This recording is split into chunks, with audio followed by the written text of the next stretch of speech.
Já temos aqui no estúdio o pré-candidato à presidência da República, Renan Santos, com os assessores Rafael Riso e Fernando Caneu. Renan Santos nasceu em São Paulo em 1984. Tem, portanto, 42 anos, mas por vê-lo pela primeira vez aqui no estúdio, pessoalmente, não acreditei nos 42. O Renan tem imagem, aspecto de 20 anos. Uau. Tem um aspecto muito jovem, impressionante. É um ativista, empresário, músico, político, reconhecido principalmente como um dos fundadores e coordenadores do Movimento Brasil Livre, o MBL, que atuou fortemente no impeachment da ex-presidente Dilma. Hoje se posiciona como um nome da nova direita, com forte atuação voltada ao público jovem e pautas liberais. É crítico ácido tanto de Lula quanto de Bolsonaro. Pertence ao partido Missão, que foi aprovado pelo TSE em novembro do ano passado. Seja bem-vindo, Renan. Gostaríamos de ouvir desde logo a sua palavra sobre as pesquisas. Algum tempo atrás você estava lá distante, mas está se aproximando muito de candidatos como Caiado e o Zema. Bom dia. Bom dia a todos os ouvintes. Fico muito feliz com o elogio ao meu aspecto jovial. Lutei muito por isso nas últimas semanas, para dar uma perdida de peso, porque quando você vai viajando, perde os seus hábitos, dorme mal, come errado, você engorda, não tem jeito. E aí eu fui beneficiado por duas coisas, né? Eu comecei a cuidar ali para perder peso, e ainda fui atingido por um protozoário, ou uma bactéria lá no Pará, que, enfim, um lugar que não tem muito saneamento básico, infelizmente, e fiquei muito doente, então isso acelerou meu emagrecimento também, mas eu já melhorei e acho que eu estou mais bonito, então estou feliz de estar mais magro.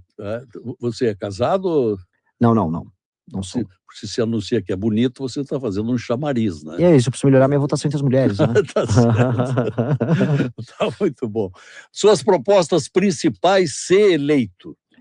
Vamos colocar por ordem de execução. Primeira coisa, presidentes da República, né, e líderes de qualquer coisa, eles precisam saber o que eles querem na hora certa. Então, a primeira coisa que o presidente da República precisa fazer, para todo mundo entender, o Brasil está indo para uma rota de colapso fiscal. É um colapso fiscal. As contas públicas no Brasil estão estourando, e estourando muito rápido. A famosa curva da relação dívida-PIB, ou seja, PIB é o tamanho da economia do Brasil e dívida é a proporção que ela ocupa disso. Ela já está em 80, indo para 90, já 100%, só que a velocidade de subida dela é muito maior do que a dos outros países. A relação dívida-PIB em outras nações pode até ser alta, mas ela não está subindo quanto a brasileira. Então o Brasil está indo para uma rota de quebra. E isso significa que os juros vão ficar cada vez mais altos, que a inflação vai ter que ser usada em algum momento como uma forma de corrigir, e as pessoas vão ficar mais pobres. Então eu vou precisar cortar dívida. E para cortar dívida eu preciso cortar despesa. E despesa eu vou ter que cortar um monte de coisa. Então eu vou fazer uma coisa igual o vizinho de vocês aqui, o Milei, fez, que é avisar para as pessoas: olha, o Brasil está quebrado e nós vamos precisar desesperadamente cortar despesa. Você não teme perder voto com o funcionalismo público?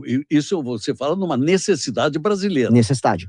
Agora, os funcionários públicos não gostam de ouvir isso. Pois é, mas assim, primeiro, não se perde o que não se tem. É um tipo de voto, o funcionário público sindicalizado, que eles jamais votariam em mim, primeira coisa. E segunda coisa, vai precisar ser feito de qualquer forma. O funcionário público, ele tem estabilidade, o trabalhador comum não tem estabilidade. Então quer dizer que a conta sempre tem que ir para o trabalhador comum, que não tem estabilidade, enquanto aquele que tem estabilidade e que eventualmente ganha acima dos demais, ou pode se aposentar de acordo com algumas categorias antes que os demais, ele não pode mexer nos privilégios dele. Eu acho isso muito errado. Se eu falar ainda do funcionalismo, especialmente no judiciário, eu estou falando, vou colocar aqui, tá, de categorias que se comportam de maneira criminosa em receber super salários, e isso foi autorizado para a STF. A STF autorizou os penduricalhos agora. Isso é criminoso. Sim. Num país que as pessoas não estão conseguindo mais comer carne, o cara fala: não, o promotor pode receber 100 mil reais no mês. Como é que vai enfrentar esse Supremo Tribunal Federal, que se tornou um tribunal político e ativista, não um tribunal judicial? Eu posso emendar já, porque eu não terminei a primeira pergunta, porque a primeira reforma fiscal que eu comentei, que vai cortar despesas, e essas despesas vão influir no judiciário. E isso vai me dar calma, por isso que esse é o ponto. Eu preciso gerar uma calma econômica no Brasil, que é fazer um corte de despesas, aí os mercados vão olhar: o Brasil vai conseguir pagar suas contas. Calma em quanto tempo, Renan? Eu preciso fazer na transição, eu preciso fazer esse ano. Eu ganhei a eleição, não vou nem fazer festa. Eu já vou lá para Brasília, eu já vou montar o governo de transição na hora, vou chamar os presidentes dos partidos e falar: preciso passar essa PEC agora, o país quebra. E eu já vou negociar, eu vou gastar o capital político da minha vitória inteiro para passar essa reforma fiscal. É o contrário da PEC da gastança. É o contrário, eu vou fazer o oposto.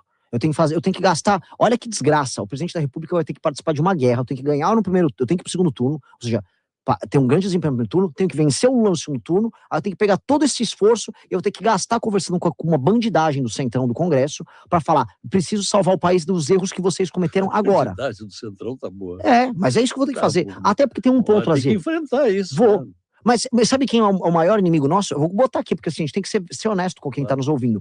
O maior inimigo da gente nessa hora vai ser a própria população, que votou em um monte de ladrão. Votou no um monte de ladrão para colocar no Congresso na última eleição e vai votar novamente agora. Vou repetir, o povo, de maneira consciente, vai na urna e vai votar em um monte de ladrão. E não tô falando em meio ladrão, tô falando em muito ladrão. Tô falando dos oligarcas de todas as regiões que tem no Brasil, mas a gente vê muito no Norte e no Nordeste. Vão botar assim, cara que comprar voto, e vão botar o cara lá. E esse cara, eu vou ter que sentar com ele, vou ter que negociar com esse bandido, com essas centenas de bandidos que vão ser colocados pela população, e vou ter que convencer todos eles a passarem essa reforma na transição. Passou a reforma na transição, Vai Zé? entrar em guerra, mas é uma guerra necessária, precisa muita coragem. Zé Aldo Pinheiro, a sua pergunta? Senador Lazier Martins, antes de mais nada, é uma honra mais uma vez poder participar contigo da entrevista com outro candidato à presidência da República. O Renan, que já historiei no começo, tal qual o meu filho, ele tem o nome porque a mãe dele simpatizava com o Renan Dalzotto, o gaúcho do vôlei. Ele está acenando com a ideia de reproduzir o processo que o Milei fez na Argentina. O Milei reduziu o poder aquisitivo da moeda para controlar a inflação, diminuiu a capacidade das pessoas de comprar, inclusive, remédios. E falo como argentino, cuja família está sofrendo lá. Mas agora ele está colhendo resultados disso. Pretendes passar pelo que ele passou? A situação brasileira não é tão ruim quanto a Argentina. Então, as medidas que nós vamos fazer, elas vão ter uma entrega para as pessoas mais rápida. A Argentina, a gente precisa explicar, é uma economia que está, em termos de decadência, 3, 4 passos à frente da brasileira. É como se a Argentina, que estava na mão agora do Fernandes, antes do Milei entrar, olhasse para o Brasil e falasse, eu sou você amanhã. Então nós temos que evitar chegar naquele passo. E a economia brasileira é muito mais dinâmica, e o mundo depende mais do Brasil, especialmente na produção de commodities, mais do que da Argentina. Portanto, se eu faço uma reforma fiscal rápida, o retorno já é muito mais rápido que o da Argentina. Eu vou dar um exemplo, com uma reforma fiscal eu vou poder fazer os juros caírem. Com os juros caindo e com a necessidade de investimento em infraestrutura que precisa no Brasil, vai chover dólar aqui. E vai chover gente com capacidade investidora colocando obras para rodar, então a gente tem um retorno econômico muito mais rápido. O que eu vou falar para as pessoas, igual o Milei falou, eu vou precisar fazer medidas muito duras, as medidas são duras, vocês vão reclamar no começo, mas o retorno virá. E quando vier o retorno, lembre-se que nós fizemos isso. Porque o povo não é retardado, o povo não é imbecil. Por mais que o povo, como eu disse, vote em ladrão, e o brasileiro é apaixonado em votar em ladrão. Ele não pode ver um ladrão que já sai votando. Esse é um problema, o brasileiro é tarado. Vamos ver um ladrão aí. Então, o que acontece? Eu preciso chegar para esse brasileiro, explicar, mas ele entende, porque ele não é retardado, a seguinte coisa: se você ficar doente, você não vai ficar comendo pipoca e algodão doce. Você fica doente, você vai ter que ir pro hospital e vai tomar remédio. A pessoa sabe disso. Eu tô avisando, a economia tá doente, eu vou precisar tomar um remédio. O remédio é sempre amargo. Só que depois do remédio vem a cura. Você precisa ser curado. Então o que eu tô propondo para as pessoas é não fazer o que os políticos fazem nas eleições, que é falar que fica tranquilo, vai ficar tudo bom, vamos ser felizes. Eu falei, não vai ser feliz rápido, vai demorar um pouquinho. Vai precisar fazer, e foi o que o Milei propôs. Sabe por que o Milei não se queimou com o eleitorado nesse período de 1 ano e meio da transição, em que as pessoas perderam o poder de compra, sofreram? Porque ele avisou que isso ia acontecer. Ele avisou, vai demorar um pouco, confia em mim, vamos tocar o plano. E os argentinos, em grande medida, acreditaram nele. E aí estão começando a ver os primeiros frutos. Queda da inflação, um começo do aumento do poder de compra das pessoas. E aí isso começa a apontar um caminho bom. Investimentos externos na Argentina voltaram a acontecer. Agora estão fazendo um dos maiores data centers do mundo na Argentina. E isso já é sintoma de uma nova Argentina que começa a se reconectar com o mundo. Então, eu preciso fazer a mesma coisa aqui. A única diferença, aqui a resposta é muito mais rápida que na Argentina. Você já tem um nome escolhido para ministro da Economia? Não, mas assim, eu não tenho escolhido publicamente, eu já sei quem é e já conversei. Já está conversado? Já. É que agora tudo tem suas etapas. E qual é o perfil? Perfil tem que ser, 1, altamente técnico, 2, tem que ser um perfil, eu não vou trazer para o nosso governo aquela lógica dos medalhões que assumem ministérios e com nome. Eu quero pessoas que estejam conectadas com as novíssimas tecnologias que vão mudar tudo. O mundo agora vai passar por uma revolução nos próximos 10 anos, que é da inteligência artificial. Então, o ministro da Fazenda, ele tem que entender o papel da tecnologia. Então, ele tem que ser jovem, entender de tecnologia, ele tem que ter a mesma visão de mundo nossa, ele tem que entender que essas reformas que a gente está defendendo são fundamentais para mudar o Brasil, ele tem que aumentar a credibilidade do Brasil na parte de contas públicas. este é o perfil. Então existem algumas pessoas que se encaixam nesse perfil e eu conversei com elas e já temos o nome aqui pronto. Escola de Chicago? Pode ser, assim, isso soma, mas não necessariamente é condicionante. A gente tem que entender que a gente, independente da visão deles, que é a visão liberal que a Escola de Chicago tem, nós temos uma visão que precisa ser profundamente brasileira. Eu acredito no papel que o Estado tem na área de investimento. E eu acho que nós vamos precisar aumentar o papel do Estado na hora de investir e o Estado atuar em algumas regiões no Brasil onde não há atividade econômica. Não sou a favor de Sudene, todos aqueles gastos idiotas que a gente teve ao longo do nosso passado, mas eu sou a favor que o Estado atue de maneira inteligente, como ele atuou, por exemplo, na Embraer e com o ITA, criando a indústria aeronáutica no Brasil, como ele atuou com a Embrapa e com as frentes pioneiras, criando o agro exportador que a gente tem. A gente vai ter que fazer alguns elementos do Estado atuando de maneira Você reduziria, Renan, você reduziria os ministérios e privatizaria algumas estatais? Com certeza. Isso vai acontecer. Você fala uma linguagem bem diferente dos demais candidatos, não é? Você é o radical das boas intenções. Uau, adorei o termo. Tocando aquilo que o Brasil precisa de mudanças, um outro estilo de governo. Agora, para isso, você vai precisar contar com um Congresso Nacional que ajude. Esse que está aí hoje não ajuda. Esse Congresso Nacional que está aí não ajuda. Eu estive lá, eu vi de perto. 80% dos políticos do Congresso estão lá para arrumar a sua vida. Exato. 20% estão lá para ajudar o Brasil. Agora, o povo brasileiro, de pouca instrução em grande parte, que não é politizado, será que vai escolher nas eleições de outubro os parlamentares que se adaptem, que se adequem ao seu estilo, se for eleito? Vou ser bem claro, não. Não, né? Não. Vamos ser bem claro. A gente tem que ser. Eu não falei que o brasileiro é um corpo doente. Vamos falar do corpo doente? Vai vir eleição e o povo brasileiro vai votar para deputado e para senador em débil mental e ladrão. É isso que o brasileiro vai votar. O Brasil precisa entender assim, quando vai vir uma grande discussão lá no Congresso, vamos supor, vai discutir uma reforma da Previdência, que dos 513 deputados, 20 são capazes de discutir o assunto. E desses 20, pelo menos 10 vão discutir de maneira desonesta. Como faz para identificar que o candidato não é débil mental e ladrão? Se ele sabe falar em público, se ele sabe defender as propostas dele, se as propostas dele fazem sentido, se ele não está envolvido em escândalos de corrupção e se ele não está no orçamento secreto. Se você conseguir separar isso, você consegue ter ok, esse parlamentar aqui funciona. Hoje você tem, além da bancada dos parlamentares absolutamente corruptos, que são os parlamentares do Centrão, você tem a bancada do like, que aí entra o retardado.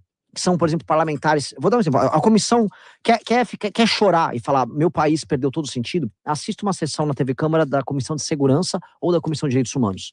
Que aí você tem os palhaços de direita e de esquerda que ficam lá gravando vídeo. E na Comissão de Segurança fica um monte de homem de óculos escuros, uns broches de metralhadora. Aí vai lá um petista idiota e os caras só ficam fazendo uma arma e ficam escrevendo: chora petralhada. É sério. Sabe? É sério uma coisa dessas? É pior do que um circo. A gente tá pagando preço astronômico para ter um bobo. E são bobos. Ou uma mulher, sei lá, de um cocar. Vai aparecer, sabe? Ou você gosta de Fernando Cidinha, tudo bem, mas por que você precisa ir com um cocar? O cocar é uma coisa pesada, sabe? Você tá botando um cocar. Pra que usar aquilo? Pra que usar aquilo? Se já se sabe que é uma indígena que está lá, por que tem esse vestir? Exato. Lá não é uma taba? Exato, porque todos eles, do cara que quer fingir que ele é militarizado, que o cara tem que estar todo cheio de paramentos de armas, a pessoa que tem que botar um cocar, eles estão fingindo e posando. Então você tem a bancada do like e você tem a bancada da emenda. E isso é a maior parte da Câmara. Estás falando da dualidade das bolhas. Sim. Da direita e da esquerda. Como Sim. faz para furar essas bolhas? Olha, o brasileiro gosta de entretenimento e a política se tornou um Big Brother. A pessoa gosta de acompanhar a política que é um Big Brother. Elas querem acompanhar as brigas, as fofocas, as discussões, as lacradas que um dá no outro. Só que o Big Brother, ele é um fim em si mesmo. Ou seja, você assiste um Big Brother não porque vai ser alguma coisa de boa do Big Brother, mas simplesmente você passa o seu tempo assistindo o Big Brother. Aquilo não tem nenhuma função social. O Congresso e a política se tornaram isso. O problema é que, como ele é um fim em si mesmo e as coisas precisam ser resolvidas, nada acontece. E aí o que está acontecendo? A gente está indo para uma eleição agora em que as pessoas estão cansadas, porque a despeito de todo o teatro e da briga, nada acontece. E coisas precisam acontecer. Então as pessoas querem que você destrua o crime organizado, as pessoas querem que a economia ande, as pessoas querem ver que a infraestrutura que não existe no país comece a funcionar, que a sabotagem que existe do ponto de vista de ONGs e associações contra a feitura de obras no Brasil aconteça, que exista atividade econômica na maior parte das cidades pequenas que tem ao redor do Brasil, que hoje não existe, que as pessoas não precisem ficar migrando internamente. Ou seja, as pessoas precisam que as coisas aconteçam, mas as coisas não acontecem. E aí ela liga na TV Câmara, aí tá lá, seu comunista! Ah, você é gaysista! Não dá! Então o teatro cansou. É como se o Big Brother, que a pessoa fica assistindo, que é a política brasileira, ele... Ok, cara, eu só quero ver alguma coisa acontecer. Agora, eu lhe fiz uma pergunta lá atrás e que Do você não STF, teve tempo ainda para responder. Porque nós temos hoje um Supremo Tribunal Federal aparelhado pelo governo Lula. Em 3 governos ele foi escolhendo, em cada governo 1, 2 ou 3, e hoje temos um Supremo Tribunal de gente que sintoniza. São ministros alinhados com o governo Lula. Como alterar isso? Se você vai para lá, serão esses os ministros que vão julgar ações movidas pelos parlamentares. Você vai tentar adotar uma determinada medida, haverá ações contra a sua tentativa. Então, o Supremo vai ser uma pedra do seu caminho. Espero que ele não seja. Eu não vou lá procurar briga com o Supremo. O Supremo está todo encalacrado em escândalos de corrupção. 2 dos principais nomes do STF... O Senado não toma iniciativa de caçar, de fazer o impeachment? Mas, vamos lá. Uma coisa é o Senado tocar o impeachment do ministro do STF com esse Senado que tem aí. Ele vai se alterar em parte, primeiro ponto. Bom, acho que haverá um clima de guerra. 54 vagas. Sim. Se o eleitorado brasileiro modificar 30 vagas, a coisa melhora muito, porque tem 22 lá que são contra esse Supremo. Exato. Aí com 30 dá 52, aí sobra. Nem precisa eleger 30. Sim. Se eleger 25, por exemplo, sobra. Já está bom para mudar o Supremo. E o presidente da República, e esse é o compromisso público que eu estou adotando, eu não vou chegar lá para declarar guerra a ninguém, porque o Brasil, como eu disse, precisa andar. A primeira coisa que eu preciso fazer é, como eu disse, passar a pauta fiscal, ainda esse ano, na transição, e virei o ano, eu preciso iniciar a guerra contra o crime organizado. Aí que entra a questão, o STF vai querer se interpor? Se o STF se interpor, eu vou ser bem claro, vou dar um exemplo, vou na Restinga pegar os caras da facção bala na cara. Aí vem uma decisão lá baseada na DPF das favelas, olha, não pode fazer isso, eu vou ao Xandão dar uma canetada, eu não vou cumprir. Eu estou avisando de maneira prévia. Eu não vou propor nada, golpe, vou ficar arrumando briga, vou briga com ninguém, converso com todos. Agora, decisão ilegal não se cumpre. E já tem prerrogativa para fazer isso, dada pelo próprio presidente do Senado, que uma vez tomou uma decisão monocrática do Marco Aurélio para ser afastado, o Renan Calheiros, 2016, falou, não cumpro. Não vou cumprir decisão ilegal. Decisão ilegal que impeça o presidente de cumprir um dever constitucional, que é defender a integridade do território nacional, que é meu dever constitucional como presidente, eu não vou. Isso é um absurdo. Então, decisões que venham derrubar o processo legislativo brasileiro, porque o ministro quer dar uma decisão dizendo, isso aqui na verdade é um direito fundamental do não sei o quê, e aí vai derrubando tudo com todo o funcionamento do Estado brasileiro, não serão aceitas. Aí ele vai fazer o quê? Vai me derrubar? Vai dar uma canetada? Vai mandar a Polícia Federal prender o presidente da República recém-eleito? Quero ver fazer isso. Eu sou um democrata, sou contra todo esse papagaiada de golpe que a gente ouviu falar nos últimos anos. Dito isso, é golpe também você impedir o exercício de um poder. E o poder executivo tem que funcionar. Isso é um golpe. E hoje você não consegue governar no Brasil. Renan, como tem sido tratado aqui no Rio Grande do Sul pelos gaúchos, e pediria até que fizesse uma comparação do modo como está sendo recebido pelas regiões, porque o sul do país tem enfrentado dificuldades, está se sentindo um pouco vítima de um certo preconceito do atual governo da República.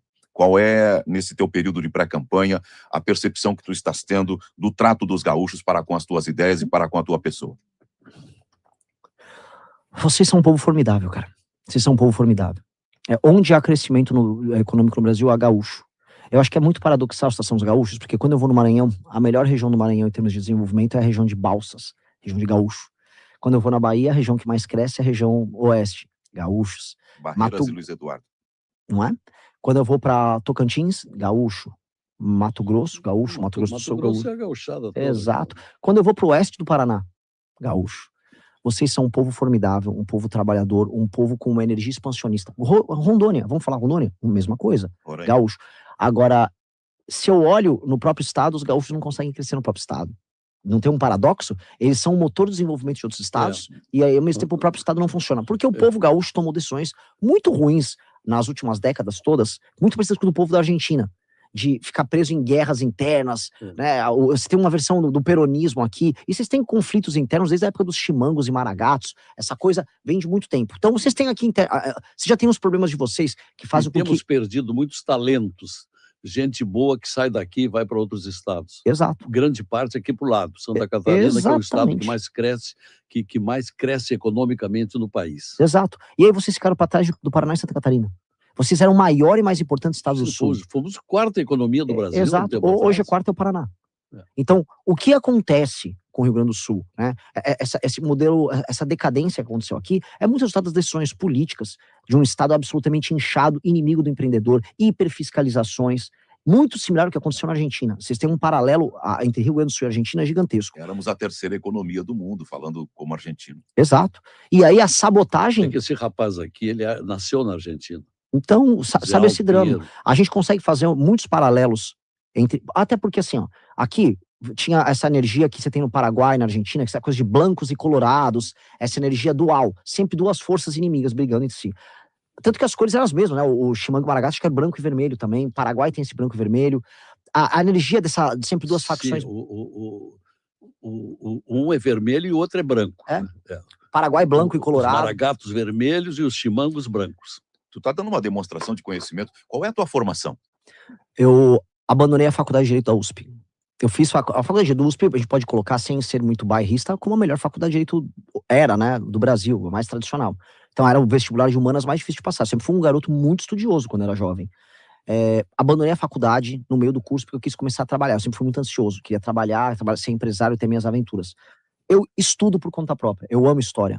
Eu amo história, amo história. Inclusive o nome do meu partido, tem a ver com coisas muito gaúchas aqui, né? Missão, né? Aqui tem a região das missões, teve todo o caso, vamos dizer, do enfrentamento dos jesuítas, a colônia. Os nossos bandeirantes, meu povo de São Paulo veio aqui causar, né? Com as missões, mas o que eu quero dizer, assim, eu amo história e eu amo entender os processos históricos, como a gente pode usar eles a nosso favor para tornar os nossos desejos realidade, né? Então, sim, eu gosto disso. E aí eu tô analisando essa alma, esse problema do gaúcho, porque se ainda tiver a italianada que veio pra cá, italiano... Meu avô era um... Alemães e italianos. É que o italiano é mais complicado. O italiano é mais complicado. O italiano é muito sindicalizado. E o italiano que veio pra cá, no começo do século XX, foi o mesmo que veio pra São Paulo, que adora arrumar uma briga. O italiano adora. Foi a mesma coisa pra Argentina. Então esse problema do italiano anarquista, da cultura anarco-sindicalista, veio muito forte. E aí você criou uma cultura de esquerda muito aguerrida, muito briguenta nesses países, que colapsou Rio Grande do Sul, colapsou a Argentina, o Uruguai meio que escapou ali, e eu acho que agora a gente tem que trazer uma cura para isso, porque aqui vocês têm um capital humano muito bom, muita qualidade. Tem que resolver isso, e aí entra o papel do Sul. O Sul é um lugar autônomo e autossuficiente do ponto de vista econômico. Poderia ser mais. E eu falo isso como um paulista. São Paulo é, na prática, o estado mais roubado de todos pelo Pacto Federativo. O governo federal, no PT, ele tem um sistema de relações em que ele precisa, e antigamente eu achava que isso era conversa mole, achava que isso era papo de tiozão do Zap, mas não é. O PT precisa que as pessoas dependam do Estado. É verdade. Então, como vocês são autônomos, o PT tem raiva de não poder controlá-lo, de não poder encilhar vocês. E aí ele vai usar argumentos, vocês são brancos, vocês são racistas, que é o argumento que ele usou sobre os catarinenses, vocês não gostam do povo de não sei o que. Isso é conversa mole. Isso sempre foi conversa mole. E essa conversa mole tem que ser rechaçada. Renan, como é que vai ser o seu debate com o Lula na televisão? Será engraçado. É engraçado. Será engraçado, as pessoas vão se entreter. Não sou um palhaço, mas eu sou, pelo menos, uma pessoa verdadeira. Você então, vai mexer com ele, né? Eu vou lembrar de algumas coisas que ele fez na vida dele. E eu vou ser bem claro sobre essas coisas. Não tem medo de tomar uma cadeirada? Não. Tá lembrando do... Não, eu não acho que vai estar... O Lula não tem a energia do Datena pra me dar uma cadeirada. Se for eleito presidente da República, uma situação com a qual tu vai te deparar brevemente. A inviabilidade da Previdência Nacional. O déficit da Previdência só cresce. Como vai resolver isso? Como eu disse, a reforma fiscal que eu pretendo fazer na transição, ela vem embutida nela uma reforma da Previdência, paramétrica. O projeto já está protocolado, inclusive. Vai ter que mexer na Previdência. E vamos ter que mexer nas desigualdades da Previdência. Ficou muito setor de fora da Previdência. Previdência, eu vou te falar outra coisa, renúncias fiscais são problemas gigantescos que não precisa mexer. Previdência, eu vou te comentar um negócio sobre gaúcho, tá? Vocês perderam um monte de indústria aqui por conta de renúncias fiscais em outros lugares. A indústria calçadista aqui saiu, muita coisa saiu daqui do estado. Você foi para o Ceará, principalmente para Paraíba, né? Eu visitei essas empresas no Ceará, a Grendene, no caso. Ainda com um quantum bastante bom, mas perdemos muito. Sim. porque lá a mão de obra era mais barata e os governos estadual e municipal ofereciam muito, e aqui ofereciam pouco. Uhum. Mas o que nós vamos fazer? Né? A questão toda é que vocês também não tinham como oferecer nada na guerra fiscal, porque vocês começaram a gastar tanto com inchaço da máquina pública, igual a Argentina, que vocês precisam arrecadar no fim do dia, né? São tantas coisas que a gente tem vontade de perguntar, né, Lazier? Quais as tuas propostas para a educação básica e para o ensino superior? Bom, eu já vi, eu até fui cortado pelo Lazier, eu tô falando muito, né? Eu tenho que tentar me enxugar aqui. Não Vamos tem lá. problema. Mas, Lazier, tu tem que ser como tu é. A gente sente necessidade de perguntar. Mas lógico, também. é que eu tenho que ir rápido, Lazier, porque senão eu começo a falar muito, vocês vão ficar, pô, fica quieto, garoto. Então vamos lá. O que eu preciso? As crianças estão saindo da escola semi-alfabetizadas. Nós temos um problema de alfabetização no ensino básico. E eu vou resolver o problema. O mundo já chegou a testar métodos alternativos de alfabetização de criança. Nós precisamos ter um método que funciona, chama método fônico, obrigatório. Hoje não é obrigatório. Lembra quando o senhor ou você aprenderam a falar, lembra do B, a ba, bebi, bobu, vá, vevi, vovu, lá, leli, lolu? Hoje não é assim. Hoje muitas escolas usam métodos que foram inventados, por exemplo, na Inglaterra, que não, a própria Inglaterra abandonou, Estados Unidos abandonou. Método tem que ser um método fônico. Professor tem que ter autoridade. Repetência de ano tem que ser regra. Não cumpriu a pontuação que você precisa passar de ano, vai repetir de ano. Por quê? Porque senão você não consegue chegar até os 12 anos sabendo ler, escrever e recitar, declamar. Se uma criança não sabe com 12 anos... pode ser reprovado em até 3 matérias e passa adiante. Exato. Você precisa cumprir as matérias para passar de ano. Qual é o teu modelo? É o modelo de Sobral? O modelo de Sobral conta muito, porque é um modelo que estabelece sistemas de incentivo para escolas que têm melhor desempenho. Nós vamos aplicar isso em maneira nacional, com premiação em dinheiro para a escola, em dinheiro para o diretor da escola e em dinheiro para os professores. O professor, comigo, vai ser o seguinte, você vai ter seu salário, eu não vou ficar aumentando automaticamente o salário de todo mundo. Se a sua escola bate uma meta, aí você vai ganhar num ano um baita de um prêmio. Prêmio em grana. Quero interesse pecuniário do professor nisso. Só que não tem que ficar só nele. Um dos problemas, lembra que eu falei, brasileiro gosta de votar mal? Brasileiro, vou perder voto, mas vou ser sincero, brasileiro não liga para educação. As famílias não cobram as escolas do desempenho dos seus próprios filhos ou da melhoria do atendimento dos professores às crianças. Pois bem, para envolver, eu vou dar prêmio em dinheiro para os melhores estudantes e para a família deles. Então, o aluno tirou nota alta, eu vou acabar com aquele pé de meia que só paga pela frequência e eu vou pagar para os melhores alunos.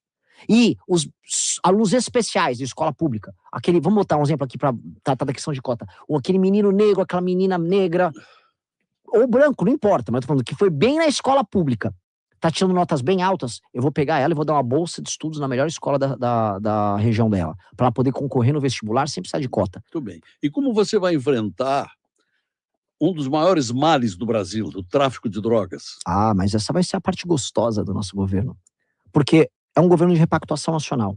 Eu vou devastar o tráfico de drogas. Como é que faz isso? Nós vamos alterar... Primeiro, a gente precisa subir todas as penas para crimes violentos no Brasil, novamente. Precisamos subir as penas. Nós precisamos mexer nas leis de execução penal, que é a famosa LEP. Nós temos que acabar com a progressão de pena. Isso tem que eliminar o poder discricionário que o juiz hoje tem. Para traficantes tem que acabar mesmo. Eu acho que progressão de pena tem que existir para alguns crimes não violentos e só. Exato. Alguns crimes... Crime violento não tem progressão. Faria que nem o presidente de El Salvador, fazer mais presídios e botar um mundo de gente na cadeia? O meu slogan é mais presídios e menos escolas. Eu preciso fazer... lógico. Repita. Mais presídios e menos... Eu preciso de fazer mais presídio no Brasil e reformar as escolas que eu tenho. Eu não preciso sair abrindo escola nova. Essa aqui é uma provocação. É uma provocação que eu falo. Porque todo mundo fala assim, não, quero mais escolas e menos presídios. Não, eu vou fazer mais presídio no Brasil. Escola já existe, a população está diminuindo no Brasil. Eu tenho que pegar a escola que já existe, em vez de fazer populismo, eu vou reformar, vou fazer escola com tecnologia, vou pegar as escolas pré-existentes, vou colocar quadra nelas, vou tornar as escolas boas. Agora, construir agora, eu tenho que botar marmanjos, centenas de milhares de marmanjos na cadeia, que é isso que eu preciso fazer agora. Precisa de dinheiro, hein?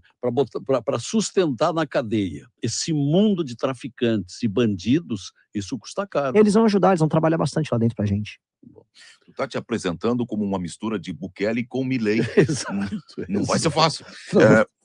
Eu queria te ouvir também falando sobre um outro tema, porque nós estamos diante de uma situação em que há uma questão ideológica que, avançando sobre o processo judicial, se fores eleito presidente da República, faria como disse o Caiado, uma anistia geral dos condenados do 8 de janeiro? E qual a tua opinião sobre a dosimetria? Só dosimetria, não anistia. Eu acho o seguinte, eu sou presidente da República, eu estou eleito. Eu tenho que zelar pela ordem do meu país. Eu não posso aceitar que qualquer grupo político invada prédio público no Brasil, destrua tudo, fique pedindo intervenção dos militares e nada aconteça. Porque eu não entendo meus concorrentes que querem ficar agradando o bolsonarismo, que querem basicamente dar assim, passe livre para todo mundo que comete esse tipo de crime. Ou seja, quando o MST destruiu, então, o Congresso, ou destruiu os prédios públicos e ministérios em 2017, estava tudo bem, então tem que aplicar a mesma regra? Então o MST também pode, então, fazer isso e não acontecer nada com eles. É lógico que não. Aquelas pessoas, veja só como o caso brasileiro é bizarro, aquelas pessoas cometeram crimes.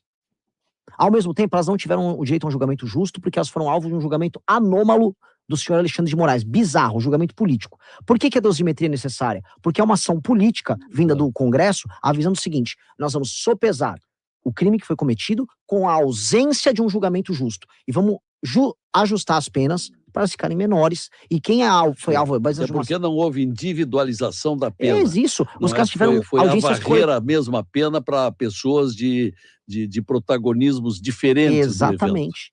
E isso foi uma bizarrice. Claro. Então, o que rolou foi, na prática, como você tem um elemento anômalo que já era o inquérito do Alexandre de Moraes, ele basicamente puxando tudo para si, aí ele criou um julgamento, ele criou o Nuremberg do Alexandre.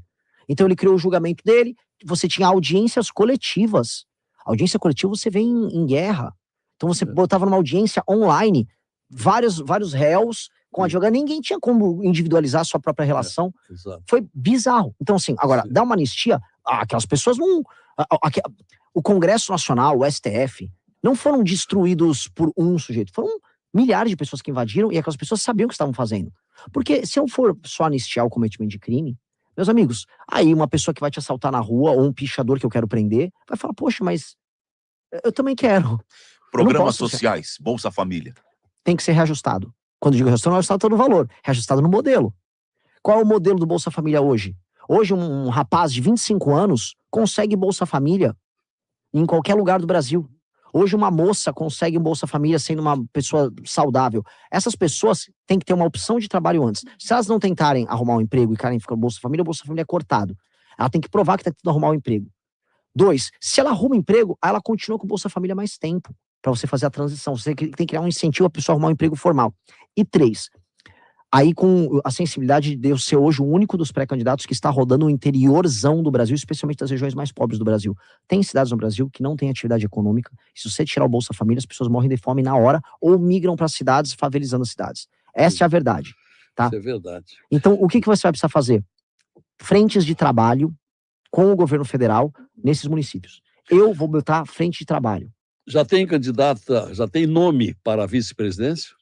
Estamos discutindo com 3 nomes e não posso... Mas será do Nordeste ou do Sul? Vai ser de qualquer lugar. Isso é importante. Não é não. Lazer, eu vou te falar, isso é papo de marqueteiro. Eu não confio muito em papo de marqueteiro. As pessoas querem ver um projeto honesto, não importa de onde as pessoas vieram.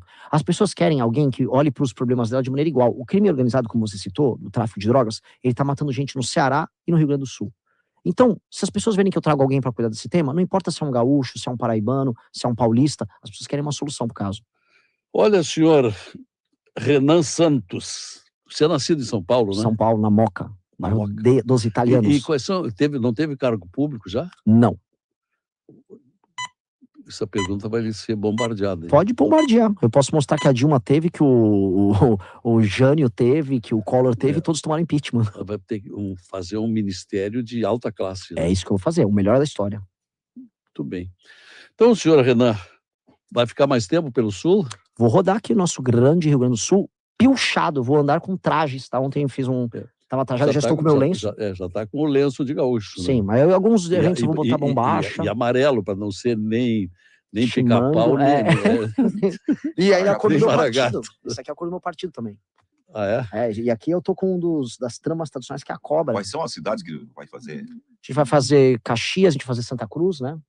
Chega aí Santa Maria? Não vamos Santa Maria, vamos fazer... A gente vai passar em Canoas. Então, vai com italianos em Caxias e com alemães em Santa Cruz. Exato. Vamos comer cuca com os alemães e vamos comer galeto com os italianos. Perfeito.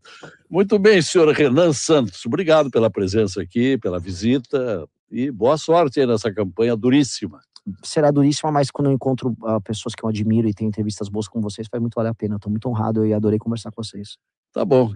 Pré-candidato à presidência da República pelo partido Missão, né? Uhum. que é o equivalente ao MBL. Sim.